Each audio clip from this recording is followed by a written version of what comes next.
Hello there. Coming up in the Saturday Night Showdown, all the craziest stories of the week, including, is Disney racist against white people? A Disney executive is secretly recorded bragging about not hiring white men. We've got the shocking footage of this Dumbo. Do you get it? Dumbo? And Joe Biden malfunctions again, this time freezing on stage and being led away by Obama. But fact checkers say that it's fake. Well, we've got the actual video, so you can judge for yourself. Man, I trust these fact checkers about as much as I trust a fart after eating a petrol station hot dog.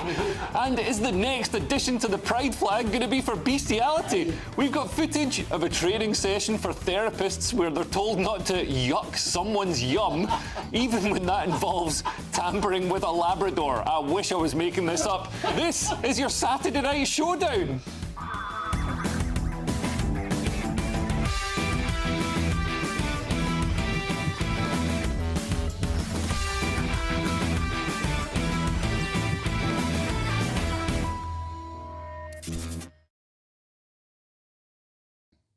And discussing all tonight's topics with me are my brilliant panel. Joining me tonight are broadcaster, lawyer and futurist Andrew Eborn and the legendary comedian Darius Davies. But first, let's get your latest news headlines from Sophia Wenzler. Hey.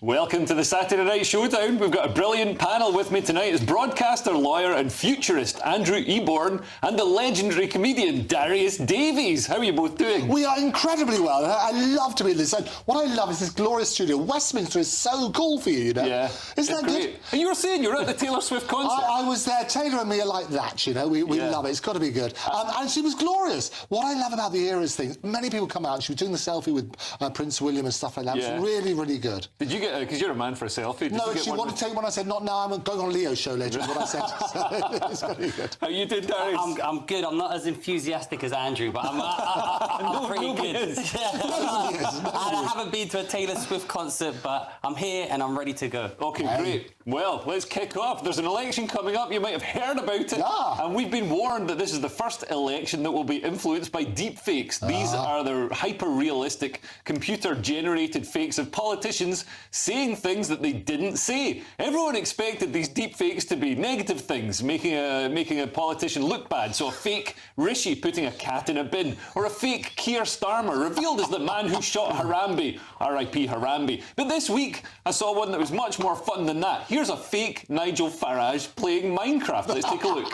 Hello, chat. So today I had the brilliant idea of joining Rishi's Minecraft server while he was offline, just to have a bit of fun and mess with him. So after exploring the world for a bit, I've actually stumbled upon his house. So naturally, I filled it to the brim with TNT. And for everyone's information, there were absolutely no trace of Sky TV services in or around the house.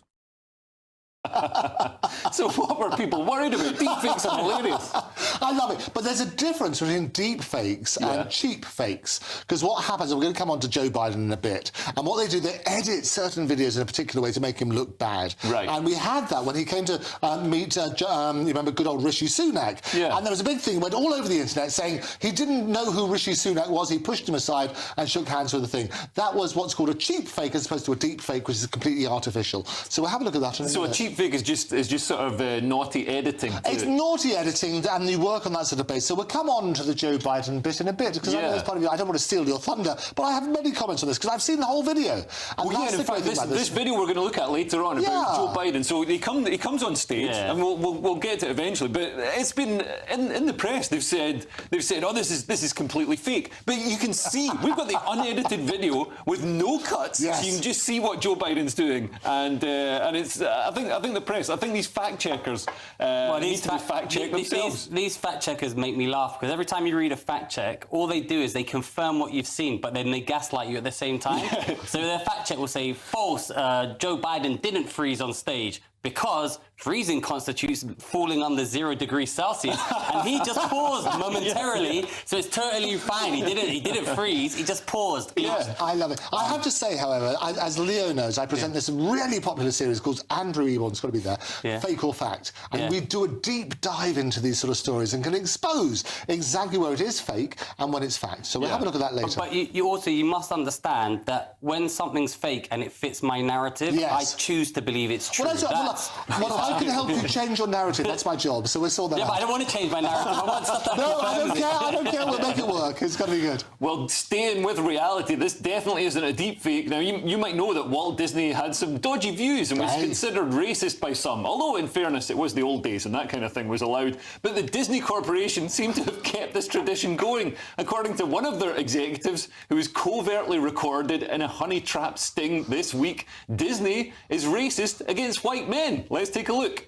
Certainly, there have been times where, there's no way we're hiring a white male person. Just kind of unspoken. There are times when it's spoken, but how would they say it? There's no way we're hiring a white male person. Wow, and that's caught on camera in a honey trap sting. So somebody was posing as a date, but secretly recording him. And I mean, we've seen a few of these done by Project Veritas. But there's been a big push for diversity, equity, and inclusion across almost every company. I mean, is this just him trying to hit targets to hire more ethnic minorities by explicitly excluding white men? I think the real question is, how hot are the people that Project Veritas are sending on these dates? Because every time a Project Veritas person is on a date, the person opposite them just reveals everything that they possibly can. They're like Hunter Biden's laptop. They just everything, just take it. It's all there.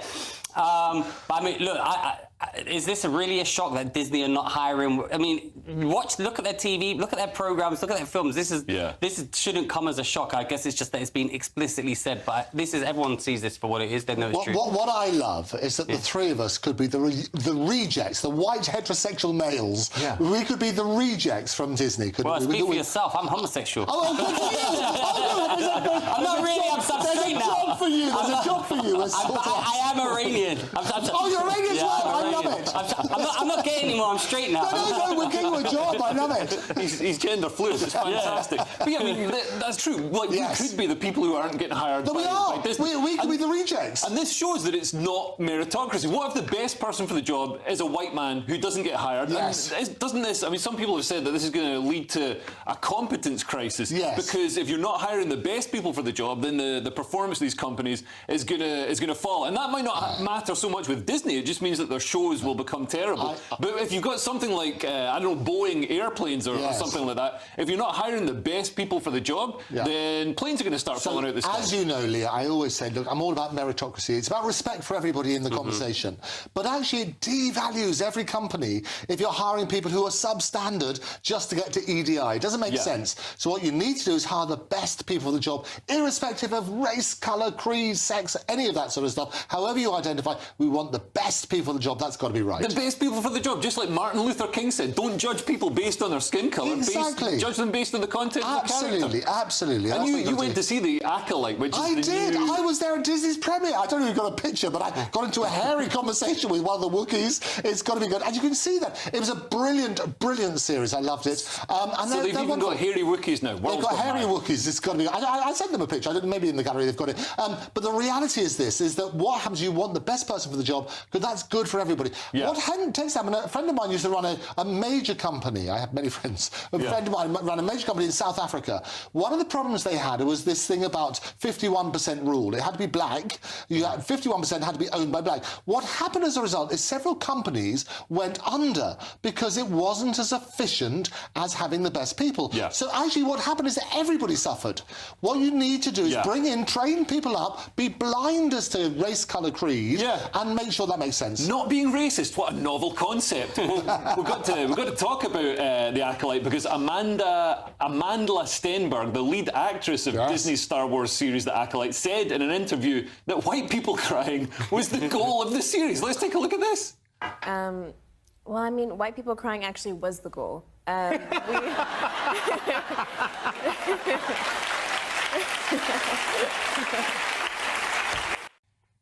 I mean, now they're not hiring white men. Now they're trying to make us cry. Not only that, they've also said this is the gayest Star Wars ever. Yeah. So I'm up for it. No, but apparently, contrary to what Andrew's told you, apparently this is the worst ever Star Wars show of all time. It's just gone. It's just awful, and it's been slated by critics and viewers alike. Well, we've got a clip of it because Disney seem to be trying to win the woke Olympics with The Acolyte, which also features a character with they, them pronouns, because of course it does. Let's take a look.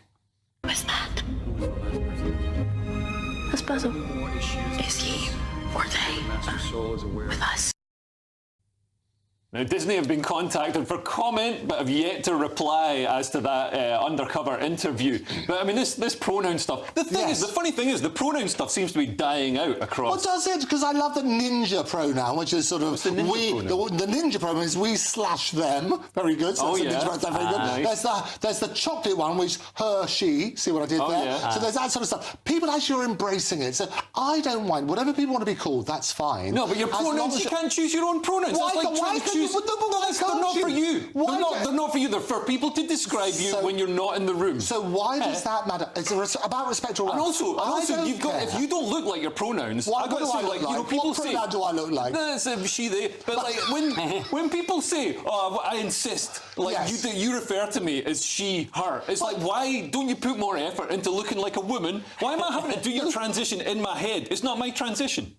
You say that. I have to say, however, Labour's policy, they've made it very clear, because they painted it on the bus, is that everybody should be trans, which is why they put change. That's why they put it on the bus, and they're working on that basis. That's their trans policy. Yeah. That's what's going to win them the election. You think so? OK. Well, coming up, we will assess the week's winners and losers in this week's Kearse or Blessed, and we'll show you what happened next when this skater was in the right place at the right time. Stay tuned and you'll see what happened in just a moment.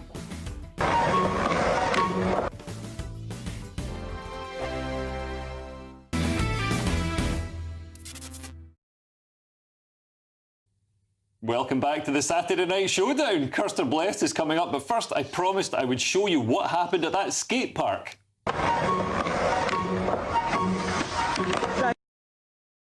I found that oddly satisfying. I'm not going to lie. The skateboard out. Yeah. So that's. I mean, I've always wanted to see that happen for some reason. I don't know why, but it's now time to go through the winners and losers of the week. Joe Biden has had another malfunction this week. He froze on stage at a fundraiser and had to be led away by former President Obama. Let's take a look at this.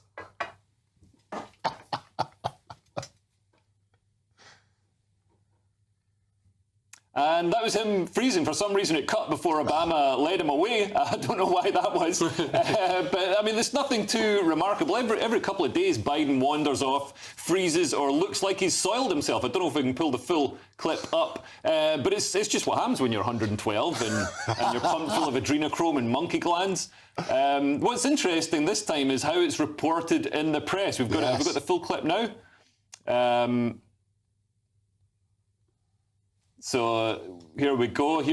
Oh no, we're cutting before. This is making it look like a so-called cheek fake. This is like looks like you're editing it in real time. The whole point is you see Obama leading him away. Yes. But never mind. It was fact-checked by the Associated Press, who said that Biden paused amid cheers as he exited the stage. Yes, according to fact-checkers, Biden was just standing to soak up the applause before jumping off the stage with a triple pike somersault and landing on one hand. I don't know why they lie to us like this. I mean, I wish I could show you the full. Yes. It sounds to me like you're lying to us. Now it looks like I'm like lying. But the full clip, I should maybe pull it up on my laptop.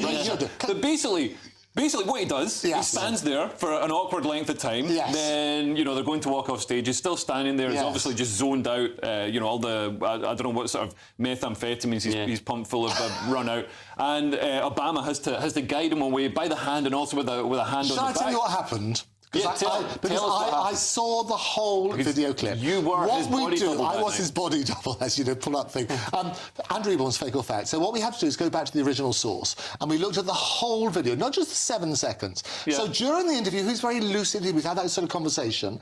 At the end of it, he stood up. He was waving. He was acknowledging the people in the crowd. And like that dramatic Michael Jackson moment, as you do, he leaps up on stage and stands very still for people to take their selfies. And this is what they did. They were all taking their photos for that 7 seconds. Yeah. All that the media did was focus on the 7 seconds, not the bit where he was greeting the crowd and everything else. And then the bit that you missed, which would have been a News of the World headline, is that Obama pulled him off.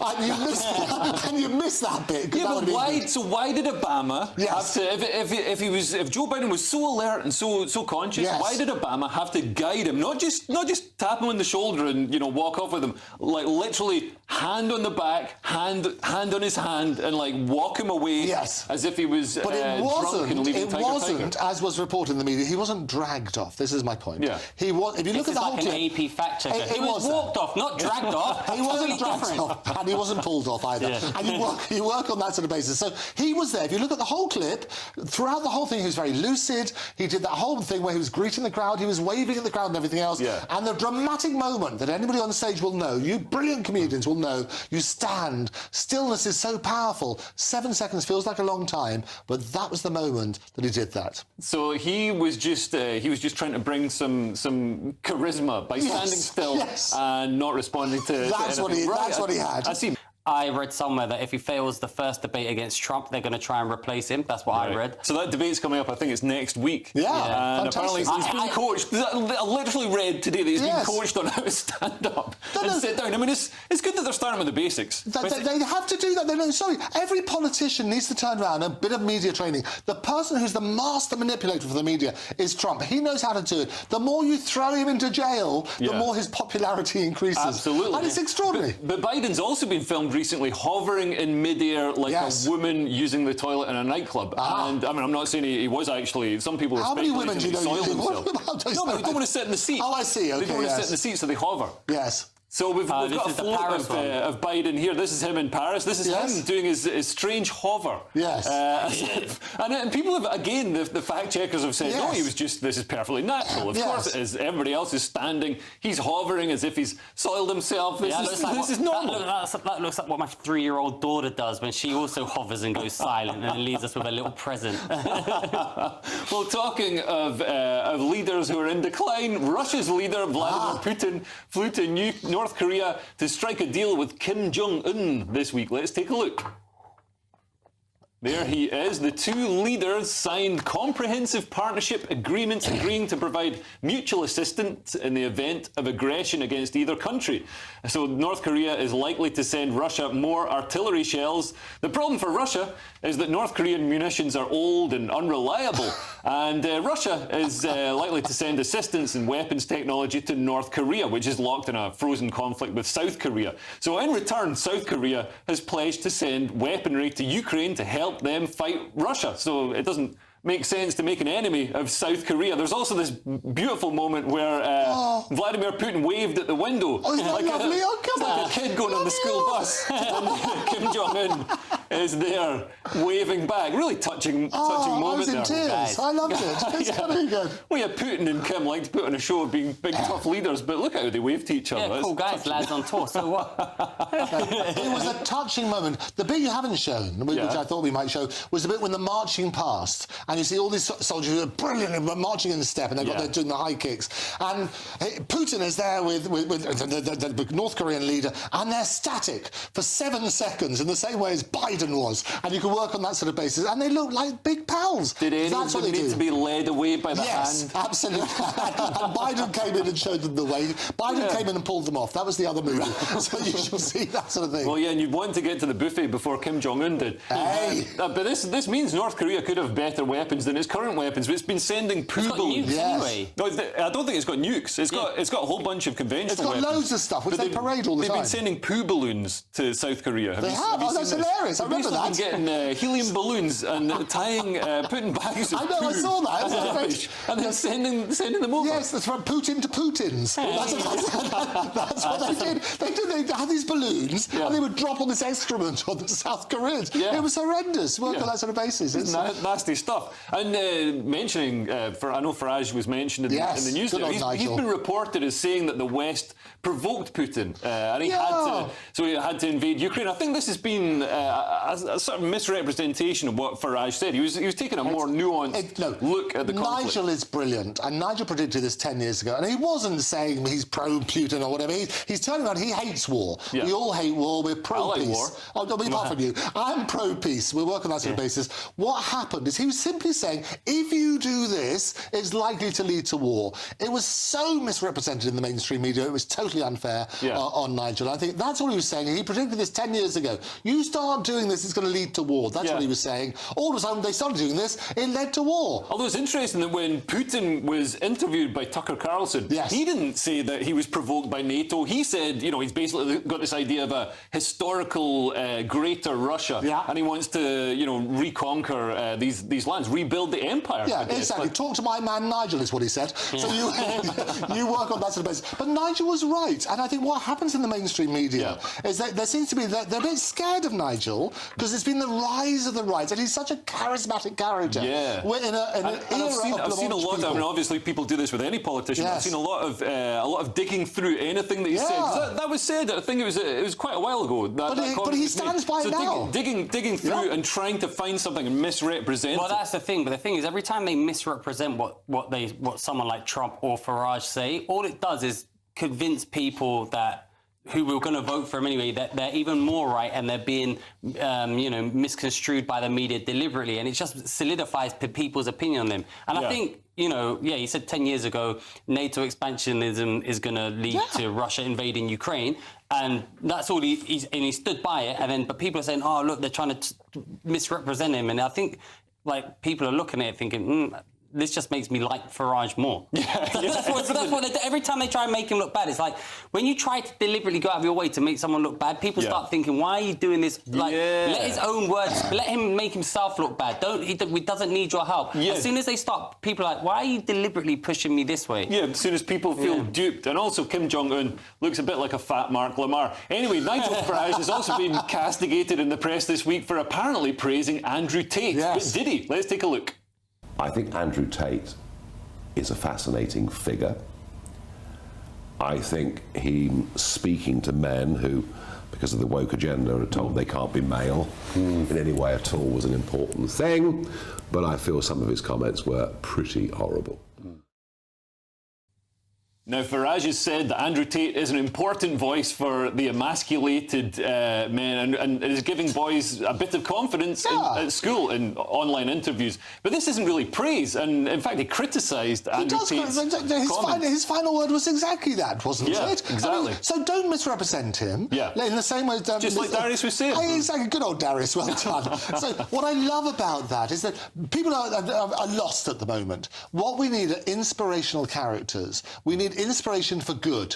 So at the moment, Andrew Tate is an inspiration for bad. It's misogynistic and all that sort of stuff. Well, he is. Some of the stuff he says is abhorrent. I mean, I think it's about how you treat women and so on. That is abhorrent. Isn't it? It's trolling. It's really sort of isn't that abhorrent? Isn't trolling abhorrent? Look at He's really cool. Darius is a young... He's really cool, he's rich, he's muscly, he's got loads of women. What more do you want? Perfect. But that's what happens. The young at the moment, and this is what about the TikTok. This is why TikTok is dictating. This is why so many politicians are now on it.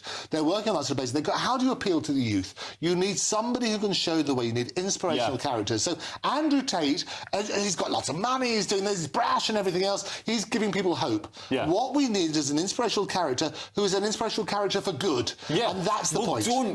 Doesn't society need to... Because all society society does is tell men they're terrible, they're toxic, toxic masculinity. Absolutely. Whereas Andrew Tate says, actually, you know what? You're good guys. Absolutely. And, you know, I believe in you, and you know, you should work out, and you should, you know, make money and get a Ferrari. Yes. Which doesn't seem that poisonous. Well, I've done all of that, but I didn't follow his advice. I mean, you're a toxic masculinity.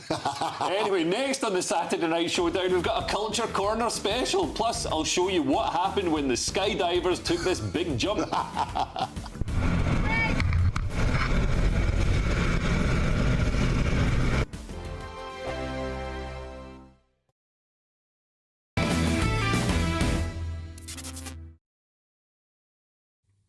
Welcome back to the Saturday Night Showdown. Culture Corner is coming up, but first I promised I would show you what happened when these skydivers jumped out of a plane. What could go wrong?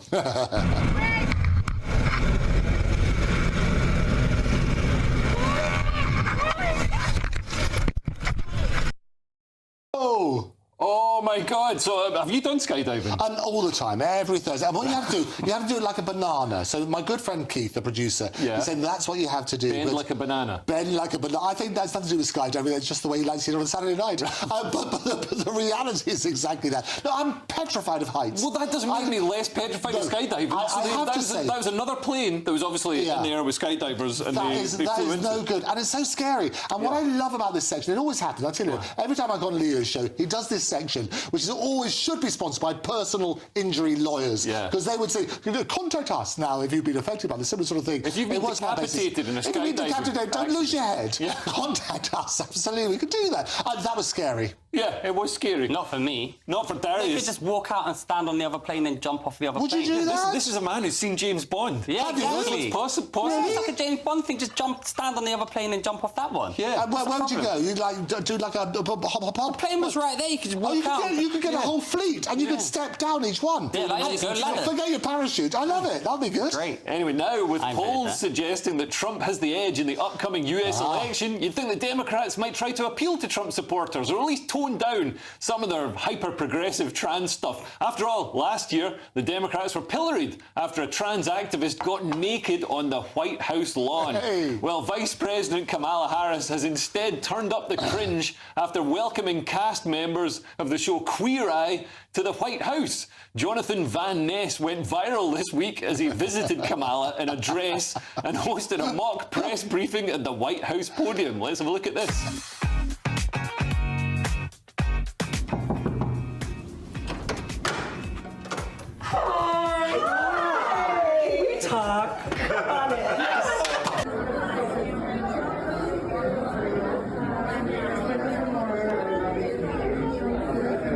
Welcome today, everyone, to the White House. I'd like to briefly answer some questions.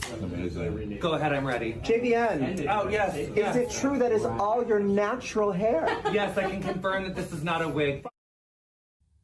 Wow, the Bee Gees are looking rough. That looks like a dress you put down to paint the ceiling.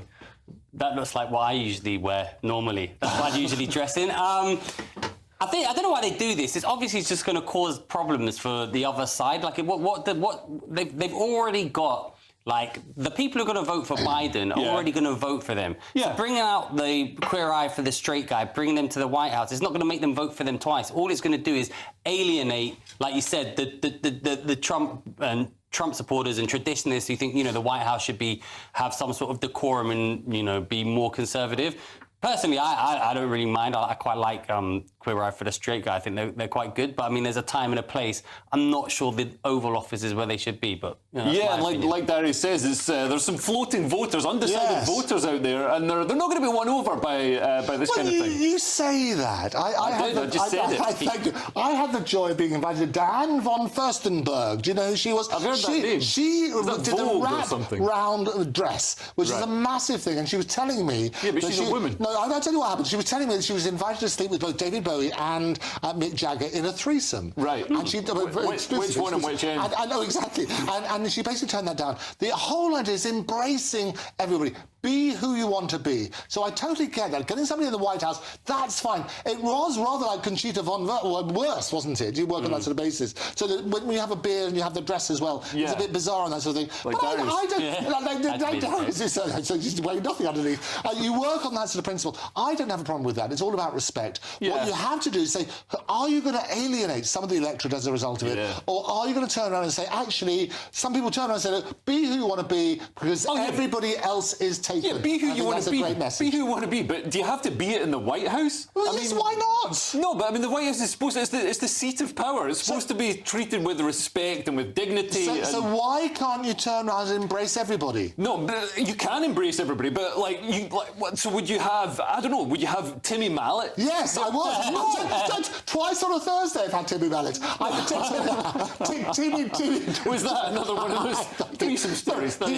He's brilliant. So what I love, and what parties do say, is that it's about respect. What I don't like, which is where I'm with you, is when you ram it down somebody else's throat. You don't have to turn and say, you have to do this. That's different from the story you told us a moment ago.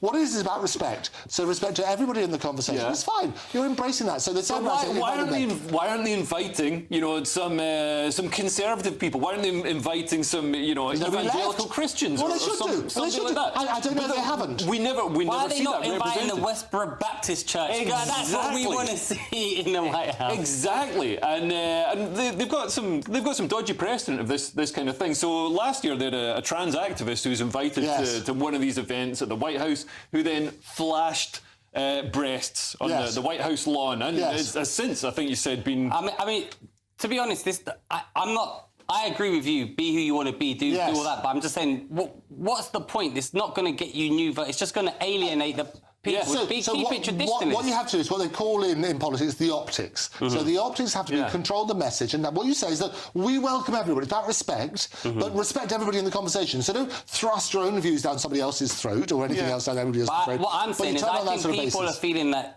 their views are being thrust down their throat. So that's about how you manage the message, and that's why you have to consult the Sultans of Spin, who will turn around and say, this is how you deal with it. The Sultans of Spin are all college-educated leftist progressives who will say that this is brilliant and white straight male should be banned. Anyway, arts festival sponsors have been under attack recently. Bailey Gifford, the financial company who sponsored the Hay Book Festival, were targeted by Fossil Free Books, an activist group, because of investments linked to fossil fuels and to Israel, apparently. Similarly, Barclaycard, who sponsor festivals including Latitude, have been targeted by acts pulling out of festivals. Alistair Campbell's comedian daughter, Grace Campbell, pulled out of Latitude Festival, apparently because the sponsor, Barclaycard, profits from Israel's genocide in Gaza. Wait until she finds out what her dad did. I guess she'll be boycotting Christmas dinner with him as well.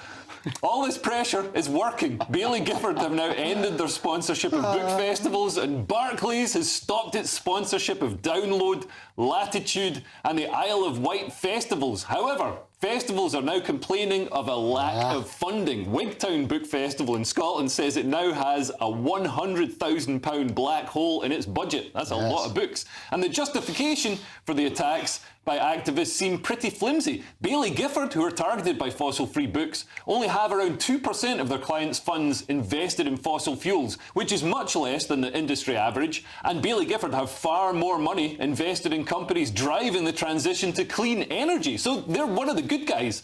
And as if it's going to have an impact, as if Benjamin Netanyahu is going to call an emergency session in Parliament and say, guys, Grace Campbell has pulled out of a Ponzi Arts Festival. Tell all the troops to come home.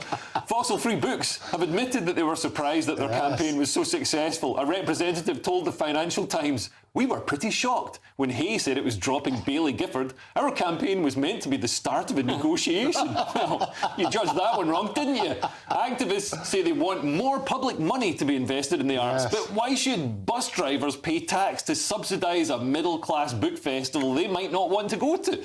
And the government is pretty involved in fossil fuels and warfare. They literally have an army and power stations. So that's not exactly fossil-free funding, is it? It's absolute nonsense, isn't it? You should take money. If you look at... History is ugly. Let me have a look at that. Every country, if you go back far enough in history, it's ugly. So you turn around and say, the whole idea about sponsorship, it's for a particular purpose. People need money. If you dig too deep into where the money comes from, it's not going to money's dodgy. All money's dodgy. Eventually, yeah. And also this, you know, when all the acts are pulling out of Latitude, they're all saying, I can't, in my heart, I can't do this because of the terrible war going on or the treatment of Palestinians or whatever. I bet the other acts, because I've been on charity gigs where other comedians have said, when the organisers come around to pay everybody, the other comedians have said, no, give it to the charity. And I've been sitting there being like, I want this money. do I have to do that now? Am I being peer pressured and not accepting this 150 quid? I mean, Bailey Gifford and Barclaycard should just sponsor right-wing stuff. Sponsor me. Sponsor me. And, I'll never pull out. Listen, when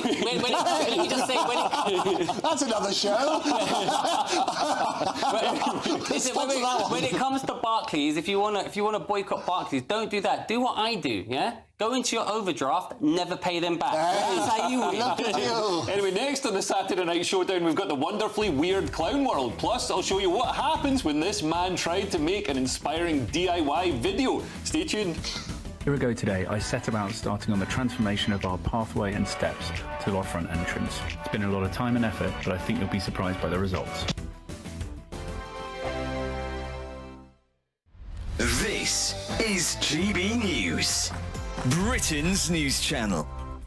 The University of Cambridge has told students to stop flirting with staff under a new policy banning sexual relationships with professors. The new rules, which come into force next month, beginning of July, include a warning against behaviour that could be interpreted as flirtatious. University staff have been told they must report any behaviour that could constitute a student making advances towards a personal, particularly intimate relationship with them. If you're a tutor, how do you interpret what is flirting and what is just sort of like having a bit of banter? In fact, we've got to very nice trousers, by the way. Thank you. You see, you didn't even recognise. Oh, I didn't. Very well. I think I'm blushing now. I'm blushing. So, what's flirting? What's me complimenting your very well-fitting trousers? Yes. Well, there is a line, because obviously when you're 18 and you go to university, it might be the first time you're away from home. It might be the first time that you're open to maybe a bit of a nightlife, social activity, drinking, and all the rest of it. On the flip side, I know a couple who, this pupil ended up dating their professor, and they've been together for about sort of 15 years now. So I used to go after lectures with my professor and the whole seminar. We used to go to the pub afterwards, and I became very good friends with, she was a mature student. She was on the very, very far left of political. You wondered where that was going for a second, didn't you? We both breathing a huge sigh of relief. Very quick for you, Joe. We're running out of very nice trousers as well. We're running out of time. Not as snug as Charlie. I think you've got to have some rules in place that there's no abuse of power. Policing it's difficult.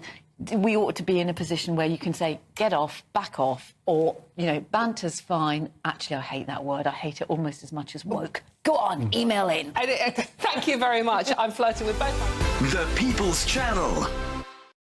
On election night, we are throwing a party. The GB News Election Night Watch Party will be live from Essex, and you are all invited. On air from 10 o'clock, we'll have familiar faces from across the channel, entertainment and lots more stuff as we keep our eye on all the results as they come flying in.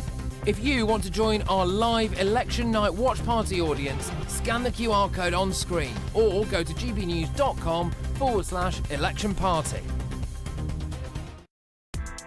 Join me, Nana Akwe, for an informative, interactive news programme with a difference. It's fun. It's true. You're not wrong. No one will be cancelled. Lovely. Join me from 3 p.m. every weekend, only on GB News, Britain's news channel. I'm Michelle Dewberry, and this is GB News, the People's Channel, Britain's news channel.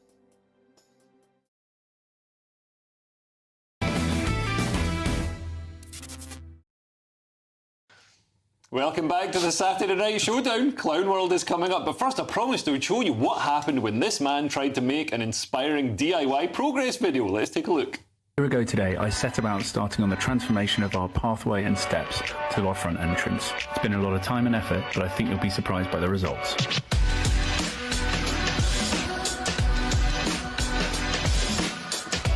Yeah, I still haven't done it. My wife's not very happy. So for anybody listening on radio, that was because you see these things on social media all the time. Somebody says and they transform their, whatever it is, and they probably get builders in and pretend they did it themselves. Yes. But it was nice to see somebody just honestly saying, yeah, but it's obviously, stop being so naive. Obviously what's done is that's in reverse. He's done that when he put the end at the beginning. Oh, it's a cheap fake. Cheap fake. Of course it is. But it looked really good at the beginning. I quite like that exactly. little The beginning was effect. the end result. Well, you reckon that was and then he went back, did that like he's pretending, and then that's. We started chiseling it off. Yeah. But no, anyway, you didn't. Talking of things that looked good at the beginning, Botox and fillers are very popular these days, but some people have pointed out that they tend to make women all look the same, and all look the same age as well. Let's have a look at women in a beauty clinic to see if that's true. Nikki, how old are you and how many units of Botox do you have? Do I really have to answer how old I am? 41. 32 units. Emma, how old are you? 22. How many units of Botox do you have? 32. Jody, how old are you? 55. And how many units of Botox do you have? 64. Lauren, how old are you? 24. And how many units of Botox do you have? I have 104. I have 40 in my masseters and 64 in my face. Now, what really stood out to me was how the young women looked the same age as the older women. They all look great, by the way. And they all look surprised, but they couldn't raise their eyebrows. I love it. No, but isn't that bizarre? Yeah. You sort of, as I understand, you have to keep going. Once you've had Botox, it's like that's a lifelong commitment. Well, Darius, you've had Botox, haven't you? Have you? No, I haven't. Yeah, yes, I have. We were discussing it earlier. Look at you. No, I haven't had it recently. I had it before. Yeah, it runs out, so you just got to keep on going and going. So, and going.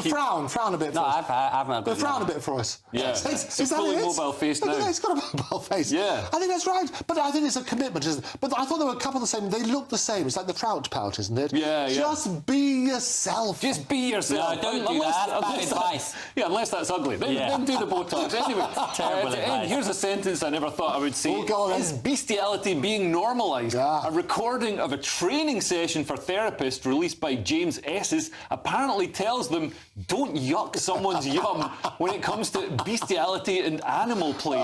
Those arguing animals can't consent to sex are told, well, animals don't consent to anything, so that isn't argument enough. Let's take a look at this crazy video training session. Research has shown there are areas in the field of sexuality work that we do that people are more triggered by, okay? And when we look at BDSM kink, one of those areas which I've highlighted here that people are often troubled by is animal play or bestialities. So if you want more horrifying detail, the trainer then brings up a man who had a sexual interest in chickens. How foul! Dead or alive. yeah. And he's going to do it whether you like it or not. The sole concern was that he became a chef and was advised, don't do anything with chickens at work. Yes, good advice. Workplace relationships never work out. Therapists are then told that the most popular dog fetish is for golden retrievers. Is that right? Which is, I can actually, bounce her out of neighbours. I can see. They're into rough sex, aren't they? Rough sex. See what I did there? You can have a stable relationship with a horse, couldn't you? You can do that. A lot of bull with cows. The reality, it's bizarre and it's illegal. You've got to turn around and that sort of stuff. The pictures that you showed of Beauty and the Beast, that's not what was meant, you weren't on that basis. It's not good. This is what everything that people call right-wing conspiracy theorists, they could just point to this video, and the fact that it's out there, this training is happening, is what turns everyone. This is why people don't want that stuff in the White House, because they see that link into this. What are you talking about? I see. Okay, it's like a slippery slope. So if you allow certain things, then all of a sudden therapists are getting taught that actually we shouldn't judge people when they want to have sex with Labradors. No, but I don't get what they sort of turn around and say. I mean, when does that crop up? I have to say, I've never had a conversation where that's cropped up. Have you? What conversation? Well, exactly. It's just turn around and say, I quite fancy your dog. Nobody says that, do they? They do online. Heard it myself. They do online. Furries and stuff. Yeah, they do.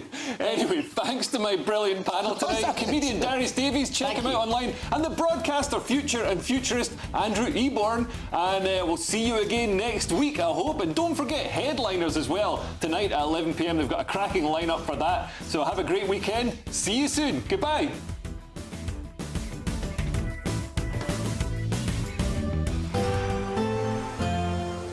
Looks like things are heating up. Boxed boilers, sponsors of weather on GB News.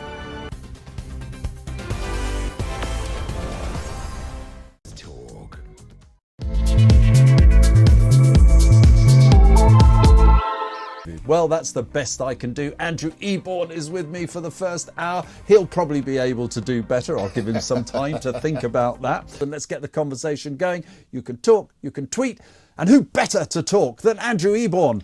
A barrel of energy. A barrel of energy and a joy to join you. Barrel's not offensive, is it? I'm not sure these days. Only very that. You can call me what you like, Nick. It's always a joy to join you. Because I'm not saying anything like it, but we are talking a weight loss issue later, and I didn't want you to sort of link that with me suggesting you were a barrel. Well, I can tell you, I should stop talking. Shouldn't I? I should tell you, I'm half the man I used to be. But walking, apart from all these injections and things like that, with Wegovy and stuff, actually a healthy exercise is good. The thing I've got about with these weight loss drugs is what happens when you come off them. It's like most things. You lose weight, it's amazing, you go down to the skinny, skeletal type character. If you want to be skinny, if you want to be exactly. If you want to do that, and this will help you, because it's an appetite suppressant is what it does. Yeah. So as soon as you stop taking it, I presume your appetite comes back and you I don't know. Again. I mean, there's part of me that thinks obesity is such a big problem in this country. You know, if we have a pill, that's not a bad thing. But actually, how sustainable is it? And every time I take a pill, you know, and I'm afraid I'm getting to that age where I've got a little few. I'm not at the Dosset box stage yet, you know, where my daughters come round and just check that I'm not taking too many pills. Yes. But basically, I always think, you know, what's the downside of this? There must be a downside. It's got to be. It's not good, I think. And it's always it's about in and out, isn't it? That's what you do from weight point of view. It's like a car. Let's not be too graphic. I think no, in terms of food. I'm talking about consumption. Good, yes, but you also talked about out, which is very colourful. I see. And I didn't want to go there. But apparently, as we'll talk about later, that pill is, there's a thing called sleep apnea. Yes. I think that's what it's called. We'll hear more later from an expert. But 3 million people suffer from that. And I suspect what's happened is that side effects, if you like, of this have proved that there's some relationship that's quite healthy, which is really good because it's quite interesting. You know the story of Viagra, of course. Yes. Right? And that was actually a byproduct, researching the effect that there was a drug for your heart condition that was used, and they noticed that there was a certain reaction to it that led to the production of Viagra. This is a bit early for this. It's a little bit early. And the Romans, I can tell you, Nick, as well, the Romans used to have their own, which was a natural herb product. Right. And that was revealed in the Sunday Times, as always. Brilliant investigative journalism. I'm just waiting for the messages to come in and say, what is this? Is this a 7 o'clock show at night? It's great to be here. It's Nick Dubois. Alongside me is Andrew Eborn. I'm sitting in for Dr. David Bull. Now, look, let's talk about some of the top stories. We've got to get serious now. Top Tory under investigation for alleged election betting. Yes. I mean, it beggars belief. I've written a novel. Yes. I wouldn't have put this in. And you wouldn't believe it. I mean, fact is stranger than fiction at the moment. But yes, yet again on the headlines, there it is. Yeah. Sunday Times, top Tory placed dozens of bets. And who is this top Tory? Well, they say he's the chief data officer. Chief data officer. And they say he's being investigated. So I won't splash his name all over the place because they've got to look into these things. Some of these are potential criminal offences and so on and so forth. The reality is that yet again, we're having more sleaze in the lead up to election. I always say that history repeats itself because we don't learn the lessons from history. And everything people do, everything they say will come out at some stage. So unless you're living a squeaky clean life, the optics on this are appalling. But what's interesting, Nick, and I quite like this, also on the front page of the Sunday Times, they say there's a wonderful Newman's View. There's a cartoon which says, I'd like to put 500 quid on me resigning over dodgy bets. There we go. So that's what they've got there. But actually, it speaks. The reason, I mean, I am almost beyond words. So just to remind people, and I do this just in the interest of transparency. I was many years ago. I was a Conservative MP. Very good one. Many. Yeah, it's kind of you to say so, and I'll pay you later, and you can put it on a bet. Many years ago, before that, I campaigned, and I would go out, and I remember knocking on doors during the fatal 1997 election, if you were a Tory, and the impact on candidates that these stories have, and volunteers. At least if you're a candidate, you've kind of got a stake in it that you might get elected. Right. You go out, you're embarrassed, you're ashamed, you are like, you honestly, at times you don't want to go out because people at the top of your party, whether it's Labour, Conservative or whoever, are just being so dumb as well as offensive. And I cannot begin to imagine the impact that has. So honestly, if someone does knock on your door, has anyone knocked on your door? You must tell me, actually. Have you heard from any politicians? It's a good thought, that, isn't it? 0344 499 1000. But just have a moment's sympathy for them, because the volunteers, there's nothing in it for them except their beliefs. And they have to come out when these people... Is it 4 now? 4 Tories? At least. And I can tell you, there will be more. And what happens? I mean, firstly, I predicted it. No dodgy betting, insider dealing. I did say that when Sunak had some victory or some movement on his initial 5 pledges, and the easy one was always going to be about inflation. You know, when it was at 11%. Do you think someone bet on that? I think it could be. But when it was at 11% and he said we're going to halve it, that was the least ambitious pledge he could have made.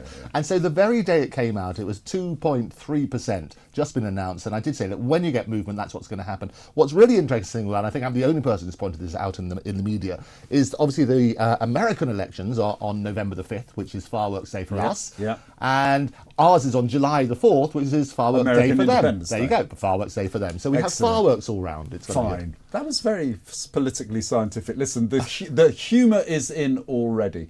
Good morning, Nick. What's all this early morning talk about Viagra? We need Mike with his Morning Glory for that. Very good. Mike Graham show, of course, Morning Glory. Good morning, Nick, says Sean. There is only one party campaigning about real issues that affect the man on the street. Reform. The other main parties either don't answer at all, Labour, or drone on about the same old things that we're all fed up with hearing, as they are just empty words with no action. Then you have the others that are stark staring mad, says Sean in Gloucester.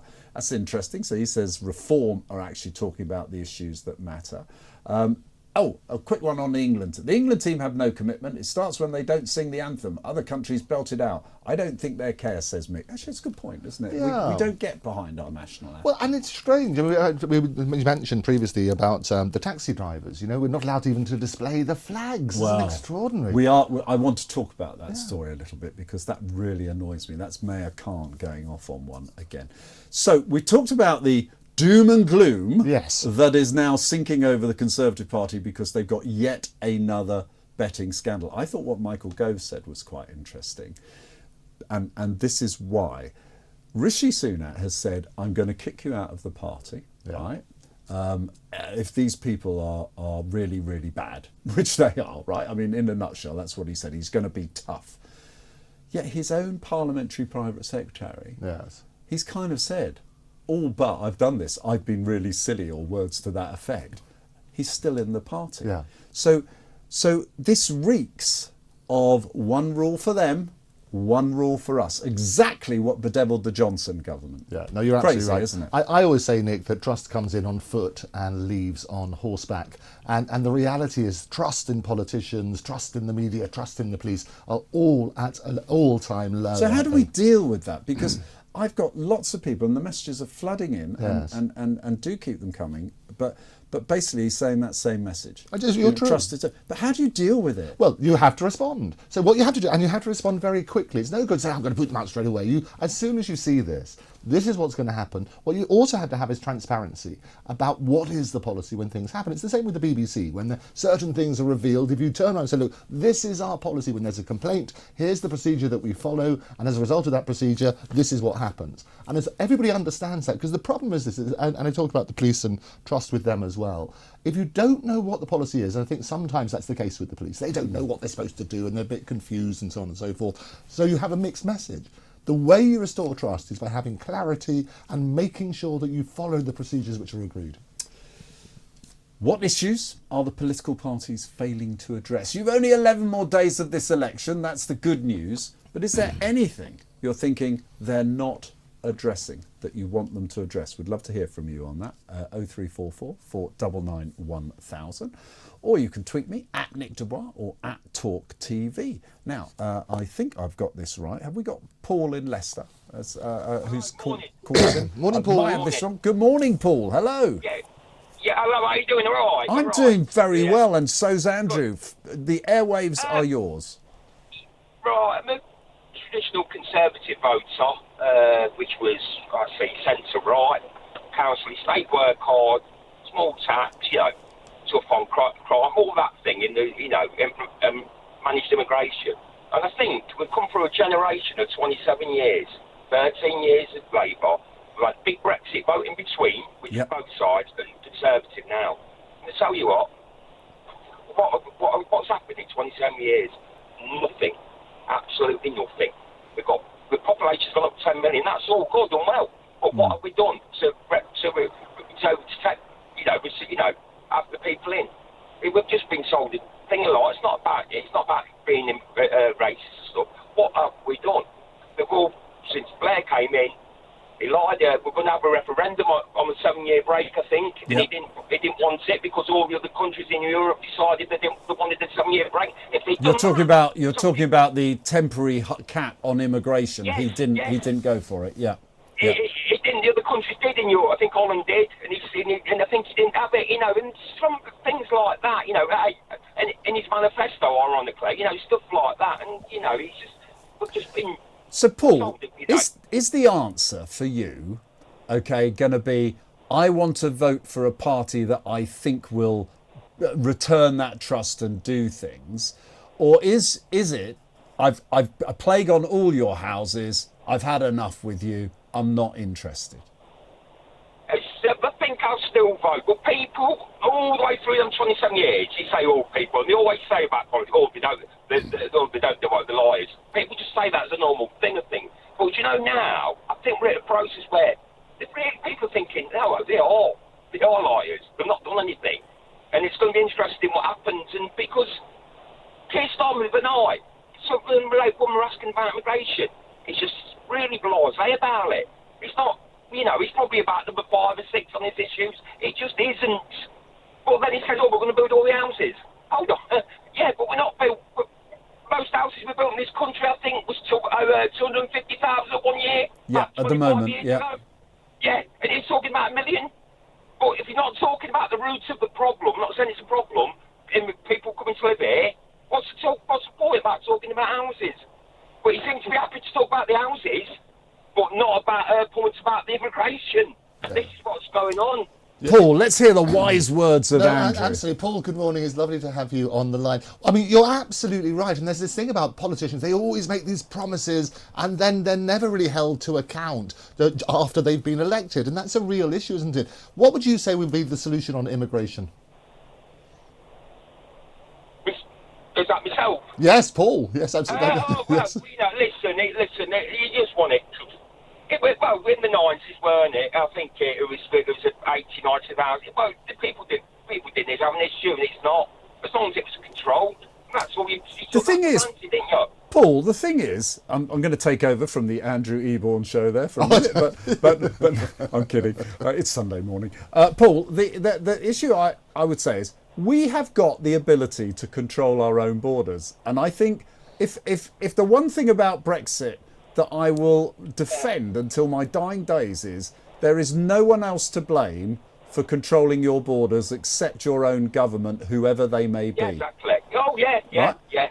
And we have the power to do that, and yet we've got high immigration. Now, there's a big debate about that. Some people will tell you high immigration is needed to do the jobs because no one's doing them here. You've heard all the arguments before. But there's nowhere to hide now post-Brexit. We're in a new era, which is why I think it's always worth voting. Because these guys are the ones that make the decisions. You just do that. If Tony Blair had done that, say, and we're going to manage it, you just pull a little bit, you've got your mixing bowl, you just add a little bit each time, say, that's okay, that's better, instead of pulling it all in. But if you'd done that and been wise with people, it won't be a problem. Everyone will be living, and everything, the country now, but the semi will be all content. But he didn't. And if the no infrastructure, he knew he weren't going to be there. Cameron came in, And if you're going to make everybody right, I want everyone to be the same as me. Not a traditional conservative, a moderate one, almost centre-left one. Paul, listen, Paul, for time reasons only, I think you ought to have a slot of your own on the show. You're covering all the subjects. A great call. Really good to hear from you. Thank you very much. Thank you, Paul. Thanks, and we'll come back to more of your calls, 0344 499 1000. Paul's talking about being let down there by the parties, but he's still got faith in the system.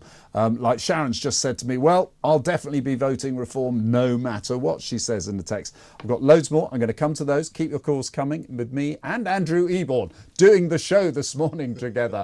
0344 499 1000. A great Sunday morning. Good morning to you from us. Let's keep the conversation going here on Talk.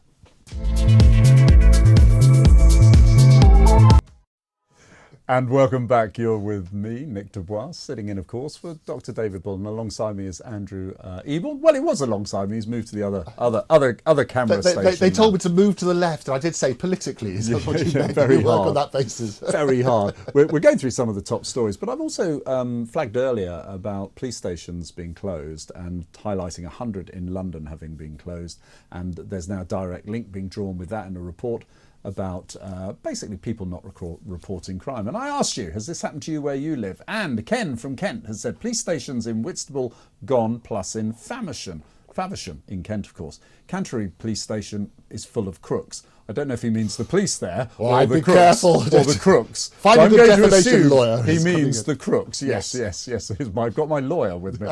I reported a crime, theft, criminal damage, told by Kent Police, do you have a video of the crime? When I told a local councillor, she was daft. 3 later, 5... Oh, I see. You complained to a councillor and later 5 police officers turned up. That's not a very flattering picture he's painting of the police there. It is difficult. And I'm very happy for Kent Police to respond. No, they should respond. And I've had personal experience of this when people are reporting crimes. One of the terrible things in London at the moment are people snatching phones while people are going away. It's been a big, massive amount of the stuff. And somebody tried to snatch my phone just round by the BBC. So the cameras are absolutely everywhere.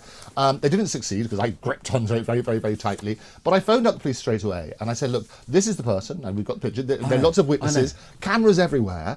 And they said, well, you're the X-100th person or whatever it was. And that's the issue. And that's the problem. And they said, we can't do anything about it. Doesn't that mean we've given up on crime? And that's the problem. It makes you feel we've given up on crime. Yeah, listen, we got Barry. He wants to talk immigration. Yes. Barry from Norwich. Hello, Barry. Barry, good morning to you. Good morning to you both. How are you on this lovely Well, I'm day? trying to find reasons to be cheerful. Give me one. Well, the sun's out as a reason. That's good enough for me, Barry. It's beautiful today. So you'd I'll make a comment on immigration. Yes. Right? Now, when I first got my job back in 1998, my basic hourly rate was £16.50 an hour days, £19.50 an hour nights, £21.20 an hour on Saturdays, and double time on a Sunday. Right? Yep. Now, I have watched my job and the rest of this. Can you tell us what your job is, Barry? You don't have to, but it'd just be useful. What it was? I work as a track maintenance engineer on the railway. Right. Okay.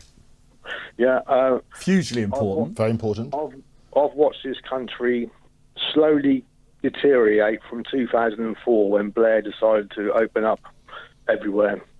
And I've watched people's wages being slowly reduced.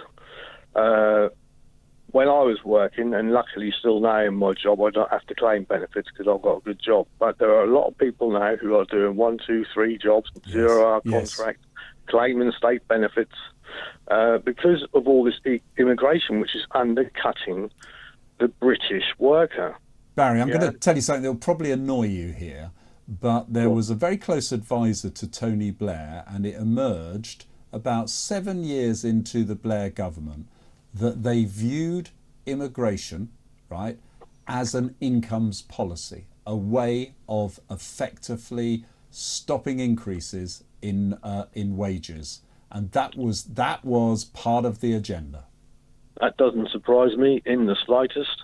Yeah, and now we've got a Labour government probably coming in with some people say, absolute massive majority, and if they get that, that'll be no good for the country because there'll be no real opposition there, and they'll be able to do whatever they like when they like. And I don't trust Keir Starmer as far as I could throw him, man. He's just. I just don't like the man, to be honest with you. And is it because he's not putting the meat on the detail of his policy that, if you like, accentuates that lack of trust? Or is it just, I'm sorry, I don't trust Labour? I don't trust him, right, since we had the referendum to leave the EU. Now, I voted to leave the EU, and I thought that was an absolute disgrace, right? The way the MPs in Parliament, tried to overturn the democratic vote of this country. We live in a democracy. Now, whether you like it or you don't like the vote, you have to accept the vote. It's all part of living. And Keir Starmer was at the forefront of absolutely, overturn, absolutely, Barry, overturn that referendum. And for me, that is truly unforgivable. Why do you think, Barry, that Brexit has been barely mentioned in this election? Do you think they've all got different reasons for not talking about it? Well, yeah, I mean, I just don't think they want to mention it. I think Keir Starmer thinks as long as he keeps quiet and doesn't say anything, he can stroll into down the street and get on with it. I mean, I personally think if I was Richie Sunak, I'd be throwing that at Keir Starmer every possible I could get about reversing the referendum. You see, I would, because I think that's legitimate, don't you, Andrew? Oh no, you're absolutely right, and I think as Barry rightly points out, you've got to turn around and say, look, this is the reality. The hard-working person on the street, this is hitting them. What we also have to look at, there are some positive things about immigration. People always talk about net immigration, and one of the sound bites, if you like, in the thing is you're more likely, if you go to hospital, you're more likely to have the person treating you coming from a different country than actually taking your place. And that's the interesting thing. We need some sort of immigration in order to keep the whole society going, people in care homes and so on and so forth. A lot of those sort of immigration jobs work on that sort of basis. So there has to be a balance, doesn't there, Barry? What are your views on that? Yeah, but what I also say is this.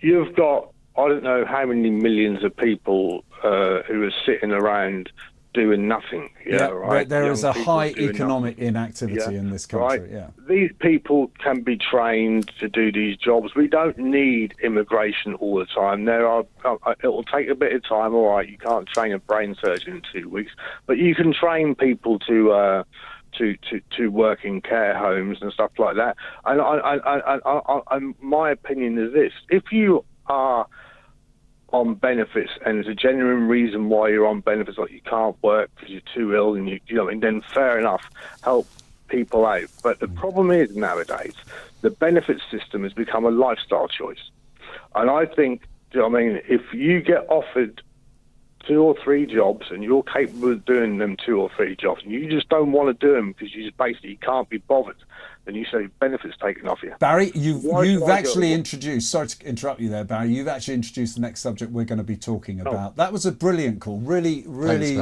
nailed the issues there. Thanks very much for that, Barry. But it also means we've got to go to another break. Then we're going to come back because Keir Starmer has been saying handouts lack the dignity of wages. What's his take, therefore, on the benefits, the high cost of benefits, and getting people back to work? We'll be discussing that here. 0344 499 1000 is your chance to have that discussion and tell us what you want to be talking about in this election, not necessarily what the politicians want you to be talking about.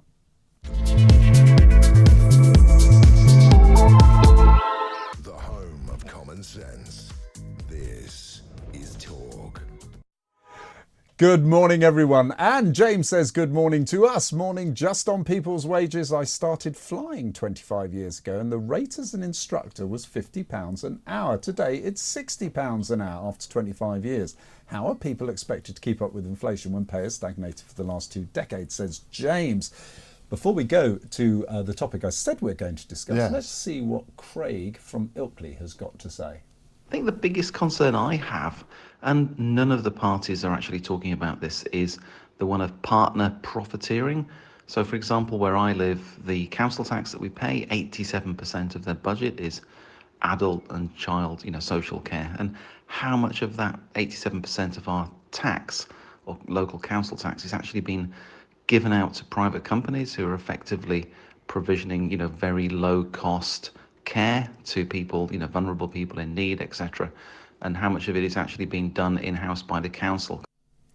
That's I really want to talk about that now, but so we're going to talk about something else because Craig's hit on a real point there. I think the only point I would add is, of course, that it's very expensive to have someone in care privately. I can tell you from experience. Absolutely. But in a way, that is subsidising because the councils are paying very little money as well. Yeah. And so they're kind of letting the private sector pick up some of the slack. A brilliant call, Craig. Feel free to call in if you want to discuss that further, because you sound like someone who definitely knows that subject in and out. Now, let's get back to it's the handouts. Handouts, lack of dignity of wages, says Stum, and he's right. So what's he mean? So basically what he's saying, rather than just giving lots of money to people, that he's making it a bit tougher, if you like, saying, this is what we're going to try and do. What we want to do is make you incentivise them, proud in what yourself, and the way that you get self-respect is to go out and work. So if somebody can work, then that's what he's going to do. So that's it in a sort of nutshell. But has he said, as I think our last caller was saying, Barry in Norwich, Barry. He was saying, is he also saying if you don't accept a job, you're going to lose your benefits? So that's the negative. So that's right. You can spin this story exactly. You can spin the story either way. You can turn around and say you're incentivized. It makes you feel self-respect and so on and so forth if you go out and work. But the other flip side of that, well, if you don't, we can take your benefits away. That's what we need to deal. And always with this, Nick, it's about drilling down the details, because there are people who legitimately need support.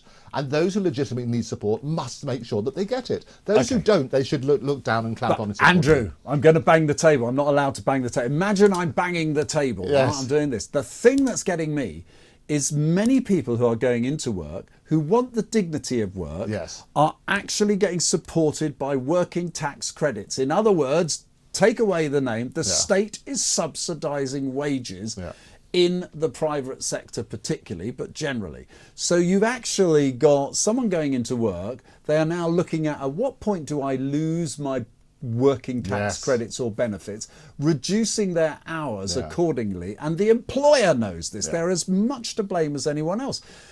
I mean, shouldn't we be aiming for where people are paid a fair amount by the employer for the job and not our taxpayer money being redistributed? You're absolutely right, Nick. We disagree on so rare things, and I think that you're absolutely right on this. The reality is that you mustn't be in a situation, well, I can't work this extra hour, otherwise I lose these benefits. You have to turn around and say, enjoy doing what you're doing if you can. I know there's some jobs that people live hand to mouth, and I get that. But the reality is, get pride in yourself so it's not dependent on, if I earn a bit more, I lose this benefit. But employers also need to realise that they can't play the system as well. And I've spent my life in business, so I'm not having a go at business here.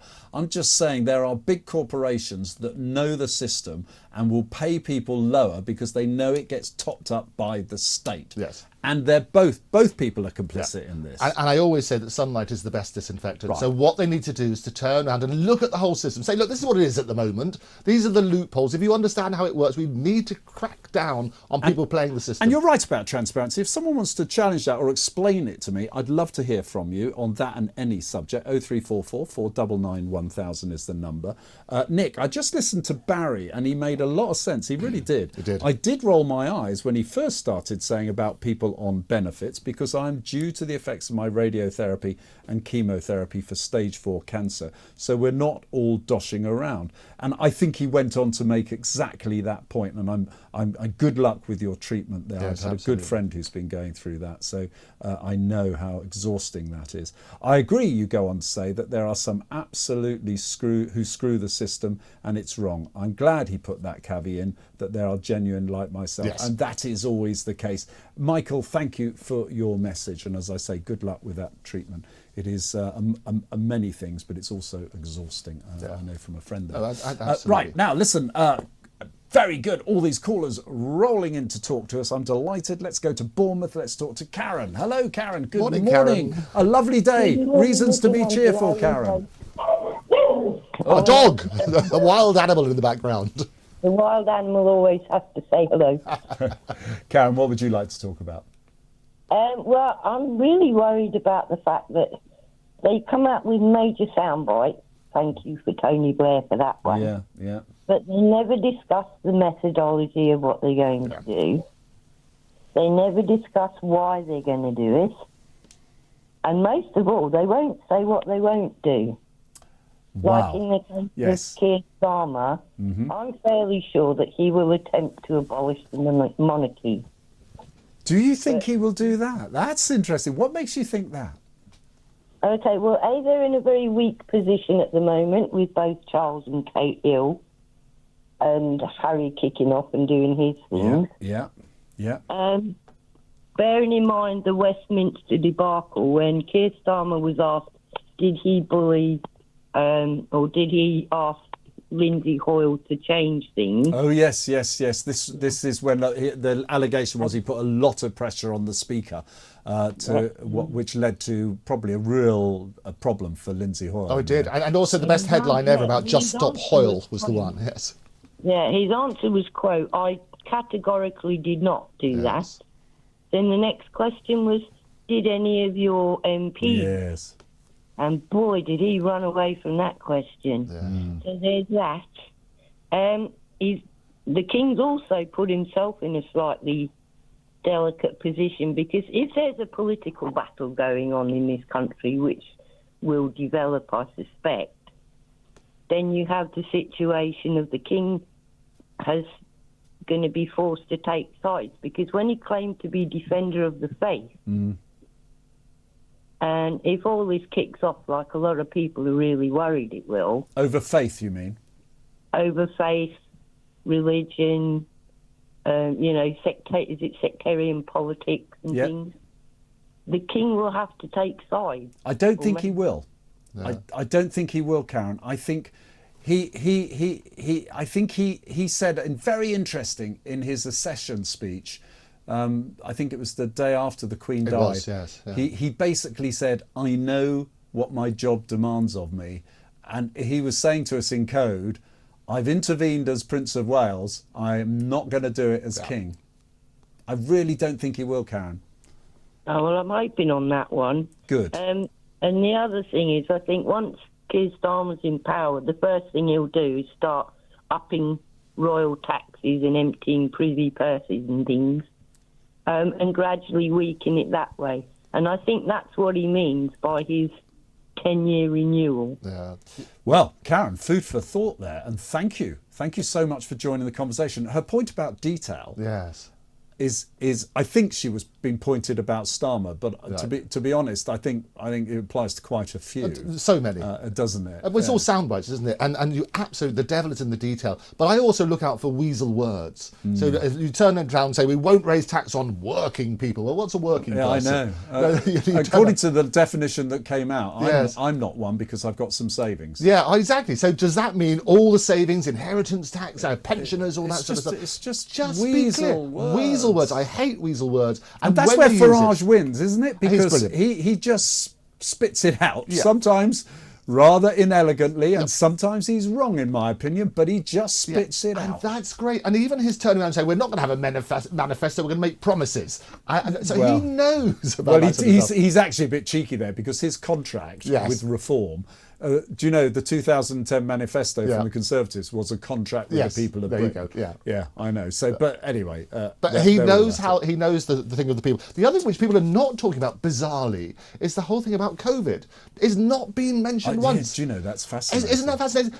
What happened? Did we get it right? Well, we didn't. We were seeing all that sort of stuff. Look at countries around the world. So Sweden, for example, they didn't shut the schools, they didn't shut the restaurants, but nobody's Parts of America as well. Nobody's talking Florida, about it. It was the biggest potentially one of the biggest scandals which we need to shine a spotlight on. So why does it take the media? Shall I tell you why? Go on then. Because Labour, Conservatives, Liberal Democrats, they were in the conspiracy of silence. Yes. They've agreed not to talk about this because they all got behind these lockdown. Yeah. Oh, let's not go there. Honestly, we haven't got time. We've got to go to a break. 0344 499 1000. I'm still here with Andrew Eborn until the top of the hour. Keep your calls coming and your messages. What is it that you think the politicians should be talking about it? And are you satisfied with what you've heard so far? 0344 499 1000. The home of common sense. This is Talk. Welcome back on this fabulous morning. I'm here with Andrew Eborn. Look, I'm getting some very good messages in about working tax credits. I've got one from Sarah in West Sussex. I've got another one's disappeared from the screen. John, I think it's John McCallum. I'm going to try and read those out, obviously, later, but I'm also going to try and cover this subject because I think it really does deserve to be looked into in some depth. So I will come back to it and I'll try and read those messages out later. Forgive me if I don't. But we had a voice message from Craig in Ilkley in Yorkshire who was talking about social care, basically. And I'm very pleased to say I invited him to call. Here he is. So over to you, Craig. Welcome to the show. Thank you for your voice message. Well, thank you very much for the callback as well. I do appreciate that. So good morning. I was hoping you'd just shed a little more light on the point that you were making, and we'll have a little bit of a discussion about that, if we may. Sure. I think it's a very wide term. I mean, the term I used and coined was partner profiteering, and it's across the whole of UK government. What do you mean by that? I mean the provisioning of services through private companies, where the private companies are absolutely making a killing as a result of that. So, for example, there was a local issue here where the local council proposed putting in speed humps and 20-mile-an-hour zones, and I kept seeing the same name appear on the findings and the reports of this traffic officer. So I did some digging. He doesn't actually work for the council. He works for a company who's employed by another company who place him in the council. So there's two tiers of agency that are providing his services to the council. So that's two independent companies that are making margin off. But is his job to outsource contracts? No, he's the so-called in-house, traffic planner, and it's a full-time job. It's not a contract. You're doing a job for 6 weeks. It's a full-time, recurring role that's happening every year. So that's one aspect. But we also have friends who's provisioning services for vulnerable and needy people within the Bradford region as well. And she tells us that much of what she has to provision for the care of people, let's say you need to stay at home and you need 24/7 care, to come in and do that is provisioned, again, via private company. But the private company are just employing people on minimum wage to come in and do that, dirty jobs and cleaning and wiping, etc. But they're paying top dollar for this. And that's why you see that 87% of the council tax that we pay here is going into adult and children's social care. But wouldn't you have thought, Craig, sorry to interrupt you there, that actually it doesn't take rocket science, although you've done a good job looking into this. You would have thought a council would have worked this out and come up with an alternative method. What would be the logic to stop them doing that? I can't understand the logic. I mean, you could think that it could be the ultimate beneficiaries of these companies could be donors, perhaps, of the political parties at a local level. But at a local level, I can't work it out. I just don't know why they do it. Why they don't go and employ people themselves to do these jobs.